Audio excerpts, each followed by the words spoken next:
Kisruh antara Mahfud MD dengan para DPR pada rapat Komisi 3 DPR. Mahfud MD buka-bukaan terkait transaksi janggal 349 triliun di Kemenkeu. Rapat kerja Komisi 3 DPR dengan Menko Polhukam, Mahfud MD sebagai Komite Koordinasi Nasional Pencegahan dan Pemberantasan Tindak Pidana Pencucian Uang diadakan untuk mengklarifikasi atau memperjelas terkait transaksi janggal senilai 349 triliun di Kementerian Keuangan. Rapat tersebut telah terselenggara pada Rabu 29 Maret 2023 di tengah bulan puasa kemarin dan berlangsung selama 8 jam yang berakhir pada pukul 23.00 waktu Indonesia Barat. Rapat ini dihadiri oleh Menteri Koordinator Bidang Politik, Hukum, dan Keamanan Menko Polhukam Mahfud MD, para Komisi 3 DPR, dan Kepala Pusat Pelaporan dan Analisis Transaksi Keuangan PPATK Ivan Yustiavandra.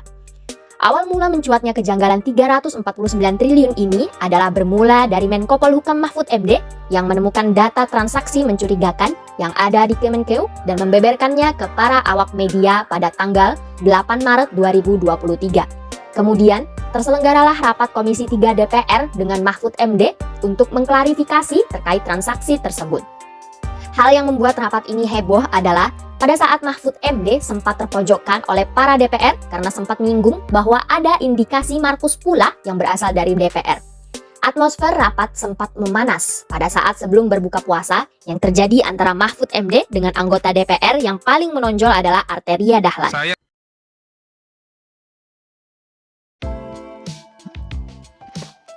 Assalamualaikum warahmatullahi wabarakatuh. Setelah melihat cuplikan pembuka tadi, saatnya masuk ke pendapat saya terkait rapat Komisi 3 DPR bersama Menko Polhukam Mahfud MD dan Ketua PPATK Ivan Yustiavandra.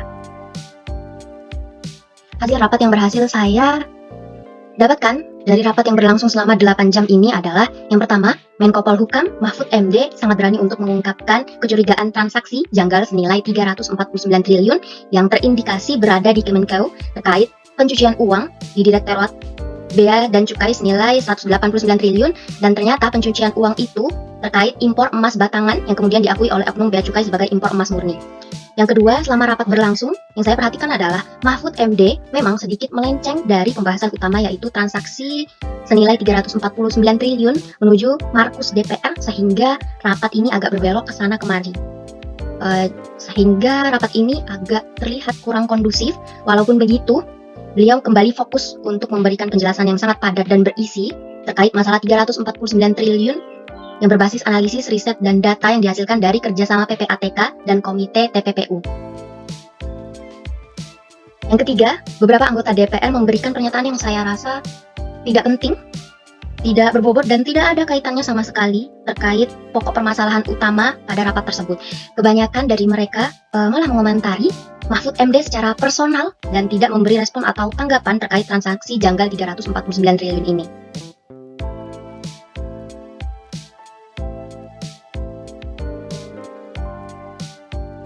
Mereka tidak memberikan tanggapan kritis terkait seluk-beluk 349 triliun serta melalui jalan apa untuk mengusutnya. Beberapa juga malah memojokkan Mahfud MD dengan apakah data itu benar dan kenapa baru dibongkar sekarang.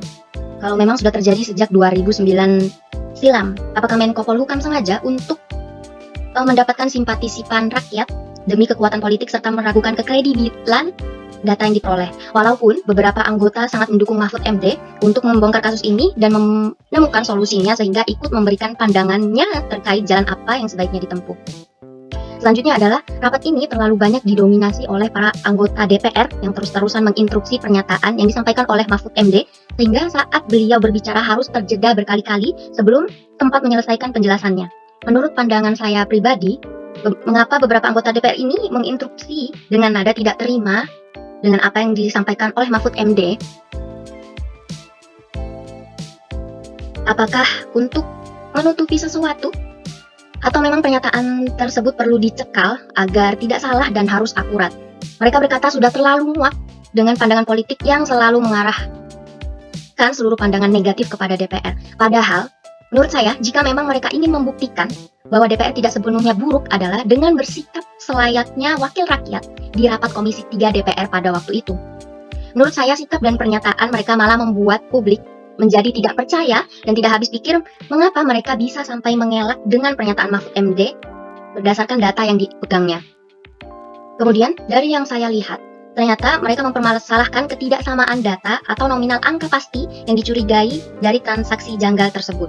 Data yang dimiliki oleh Mahfud MD dengan Sri Mulyani selaku Menteri Keuangan dinilai berbeda, dan pernyataan dari Sri Mulyani adalah beliau tidak tahu menahu soal transaksi janggal ini karena tidak memiliki datanya sama sekali.